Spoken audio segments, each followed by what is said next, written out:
Busy कोई नहीं होता यार। जहाँ प्यार सच्चा होता है वहाँ लोग बिज़ी होकर भी वक्त निकाल लेते हैं। ज़िंदगी में सब कुछ दोबारा मिल सकता है, लेकिन वक्त के साथ खोया हुआ रिश्ता और भरोसा दोबारा नहीं मिलता। किसी से प्यार करो तो इतना करो कि वो जब भी प्रॉब्लम में हो उसे सबसे पहले तुम्हारी याद आए। ना जिक्र कर ना फिक्र कर अपने जज्बात का, तू बस कदर कर। जो तेरा है वो तुझे मिल ही जाएगा, अपनी बारी का बस तू सब्र कर। सिर्फ हक जताना छोड़ दिया, वरना मोहब्बत तो आज भी तुमसे ही है।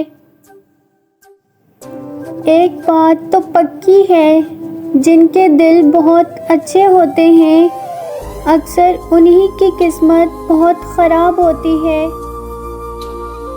टच करना प्यार नहीं होता है, फील करना प्यार होता है।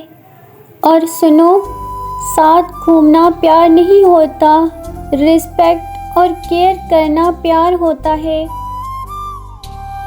तुम्हें बस इग्नोर करना आता है। कभी सोचा है सामने वाला कितनी उम्मीद से मैसेज करता है?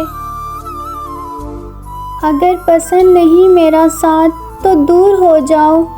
यूं हर रोज़ बिज़ी होने का बहाना मत बनाओ। अकेले रहने में और अकेले होने में फ़र्क होता है दोस्त। हमें लाइफ में सब कुछ मिल जाता है, बस वो इंसान नहीं मिलता जिसे हम दिल से चाहते हैं।